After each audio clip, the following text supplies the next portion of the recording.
कुळगाव बदलापूर नगर परिषद क्षेत्रात नैसर्गिक नदी, ओढे आणि नाल्यांवर मोठ्या प्रमाणात अतिक्रमण व जमीन भराव होत असल्याची गंभीर बाब समोर आली आहे।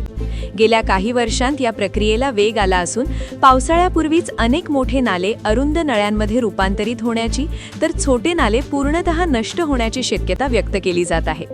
स्थानिक नागरिक आणि सामाजिक कार्यकर्त्यांनी याबाबत वारंवार प्रशासनाचे लक्ष वेधले असले तरी ठोस कारवाईचा अभाव असल्याचे चित्र दिसत आहे। माहितीनुसार नाले व जलवाहिन्यांच्या नैसर्गिक प्रवाहावर अडथळे निर्माण करून त्या जागांवर बांधकामे केली जात आहेत। काही ठिकाणी नियमांची पायमल्ली करून व्यावसायिक प्रकल्प उभारले जात असल्याचेही निदर्शनास आले आहे। यामुळे पावसाच्या पाण्याचा नैसर्गिक निचरा अडथळ्यात येऊन भविष्यात पूरस्थिती निर्माण होण्याची शक्यता तज्ज्ञांकडून व्यक्त केली जात आहे।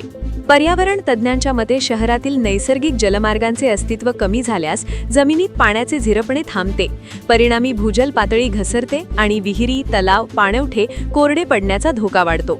बदलापूर परिसरात आधीच झपाट्याने होत असलेल्या शहरीकरणामुळे सिमेंटचे रस्ते, इमारती आणि नाल्यांवर टाकलेले स्लॅब यामुळे जमिनीचा शोषणक्षम भाग कमी झाला आहे। अशा परिस्थितीत नाले नष्ट झाल्यास उन्हाळ्यात उष्णतेची तीव्रता वाढण्याबरोबरच पावसाळ्यात पाणी साचून पूरस्थिती निर्माण होऊ शकते। स्थानिक पातळीवर नमस्ते बदलापूर या मंचाच्या माध्यमातून गेल्या 5 वर्षांपासून नदी, ओढे व नाल्यांची लांबी, रुंदी आणि खोली यांची अधिकृत नोंद घेण्याची मागणी केली जात आहे। यासाठी नगर परिषद, जिल्हाधिकारी कार्यालय आणि मंत्रालय स्तरावर पत्रव्यवहार करण्यात आला आहे। मात्र संबंधित नोंदींचा अभाव आणि प्रशासकीय पातळीवरील अपुरी दखल यामुळे मूळ प्रश्न अद्याप प्रलंबित आहे, अशी तक्रार करण्यात येत आहे।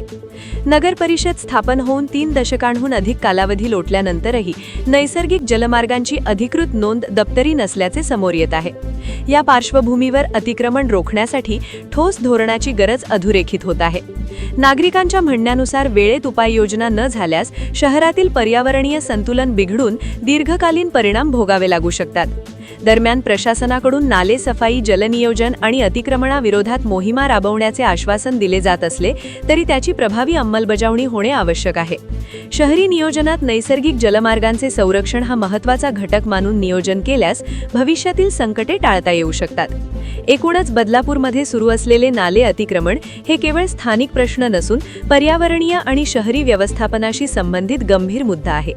जल आहे तरच भविष्य आहे या संकल्पनेची जाणीव ठेवून प्रशासन, लोकप्रतिनिधी आणि नागरिकांनी समन्वयाने काम केल्यासच शहराचे पर्यावरणीय संतुलन टिकवून ठेवणे शक्य होईल।